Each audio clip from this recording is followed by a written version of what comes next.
Good morning. 107 today. Truth will correct all errors in my mind.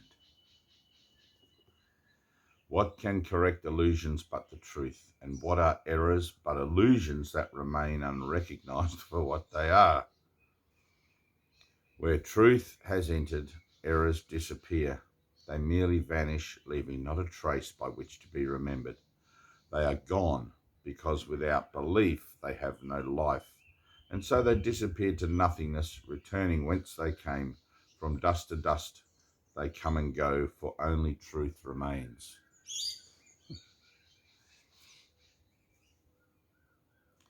Yeah, ready? This is really cool. Can you imagine what a state of mind without illusions is? It's like I often like to, it's very difficult, but I often like to ponder the nature of life. I sometimes sit at the beach and, like I think it was Hemingway might have said all of life in a grain of sand or something. And one part of anything represents the entirety. It's like, but the entirety of it being illusory and the mind being caught up in the idea of manufacturing a meaning for everything within the illusion, within the framework of the illusion, which is otherwise a meaningless landscape. So attempting to imagine a state of mind without illusions, without all the meaning that I've given everything I think I see. It's like wiping that slate clean. It's beautiful. Try to remember when there was a time, perhaps a minute, maybe even less, when nothing came to interrupt your peace, when you were certain you were loved and safe. Then try to picture what it would be like to have that moment be extended to the end of time and to eternity. Then let the sense of quiet that you felt be multiplied 100 times and then be multiplied another 100 more. And now you have a hint, not more than just the faintest intimation of the state your mind will rest in when the truth has come. Without illusions, there could be no fear, no doubt, and no attack.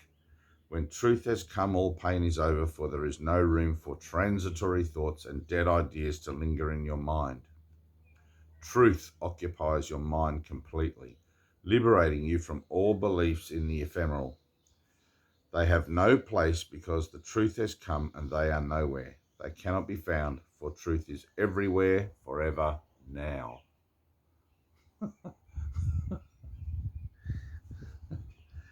It's true. Truth is true and nothing else matters.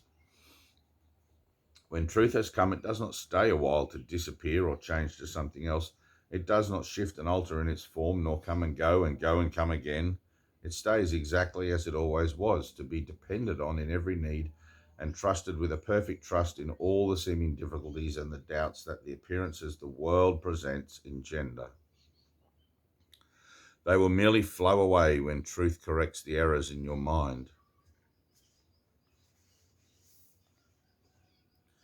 When the truth has come, it harbours in its wings the gift of perfect constancy and love which does not falter in the face of pain, but looks beyond it steadily and sure. Here is the gift of healing, for the truth needs no defence, and therefore no attack is possible. Illusions can be brought to truth and be corrected, but the truth stands far beyond illusions and cannot be brought to them to turn them into truth. Truth does not come and go, nor shift and change. In this appearance now and then in that, evading capture and escaping grasp. It does not hide. It stands in open light, in obvious accessibility. It is impossible that anyone could seek it truly and would not succeed. And truly there is the key word. Do I really want the truth? No, obviously not, or I wouldn't have 365 lessons telling me how to attain it. I would simply have it. It is impossible that anyone could seek it truly and would not succeed. Today belongs to truth. Give truth its due and it will give you yours. You are not meant to suffer and to die. Your Father wills these dreams be gone. Let truth correct them all. We do not ask for what we do not have. We merely ask for what belongs to us, that we recognize it as our own. Today we practice on the happy note of certainty.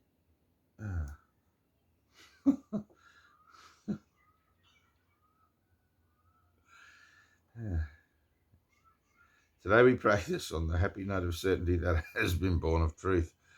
The shaky and unsteady footsteps of illusion is not our approach today. We are as certain of success as we are sure we live and hope and breathe and think. We are as certain of success as we are sure we live and hope and breathe and think. We do not doubt we walk with truth today and count on it to enter into all the exercises that we do this day. Begin by asking him, who goes with you upon this undertaking, that he be in your awareness as you go with him. You are not made of flesh and blood and bone. You are not made of flesh and blood and bone, but were created by the self-same thought which gave the gift of light to him as well. He is your brother, and so like to you, your Father knows that you are both the same. It is yourself you ask to go with you, and how could he be absent where you are there, or where you are? Truth will correct all errors in your mind, which tell you you could be apart from him. You speak to him today and make your pledge to let his function be fulfilled through you. To share his function is to share his joy. His confidence is with you as you say, truth will correct all errors in my mind, and I will rest in him who is myself. Then let him lead you gently to the truth, which will envelop you and give you peace so deep and tranquil that you will return to the familiar world reluctantly. Reluctantly is a funny word. It's like when I had my experience of truth, of the enlightenment of my mind, and found myself back in eternity. I didn't want to come back here at all. I didn't want to be back in the world. Like, I found myself back in the room at the other end of the room, and I stood up, and even though I was flooded in that moment with joy, there was this trepidation of, oh no, I'm back here. Reluctantly seems to be quite a soft word in there. I remember being somewhat upset. And yet you will be glad to look again upon this world. Yeah, true. And yet you will be glad to look again upon this world, for you will bring with you the promise of the changes that the truth goes with you will carry to the world. And that's true.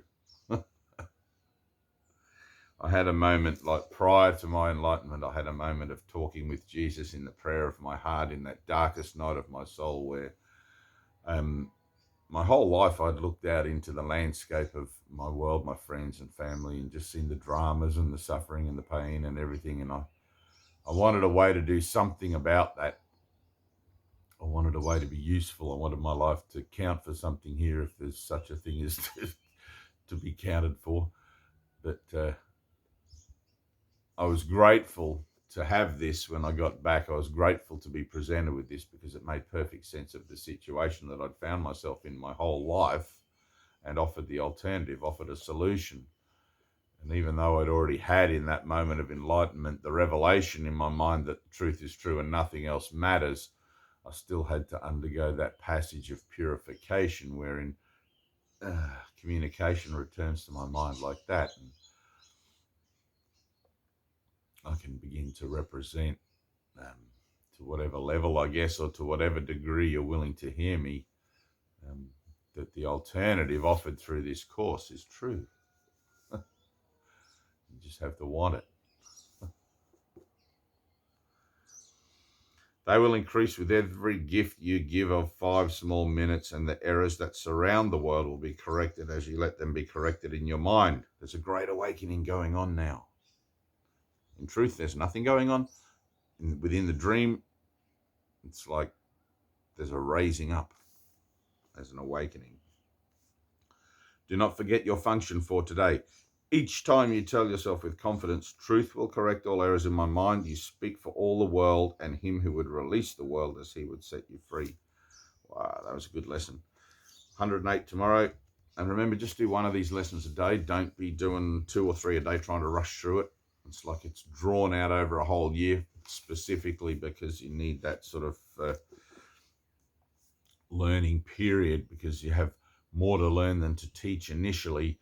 And the repetition over that period helps to build a more solid foundation. If you just rush through it you could do the whole lessons in a few days, I would imagine. But if you were to just rush through it like that, it wouldn't produce any lasting kind of foundation there. You'd be off looking for the next thing. So prayer, truth will correct all errors in my mind, but I have to ask for that correction.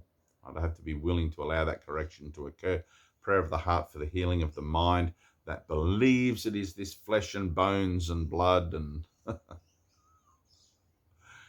not a body. You're a spirit as God created you. Same as me, exactly the same. We are one.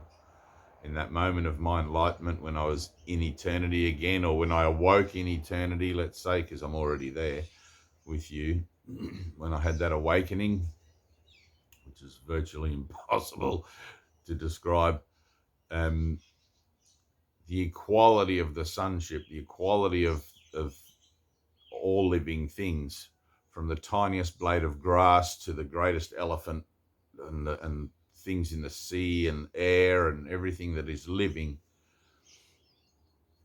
was apparent. Everything's the one thing. God. Peace.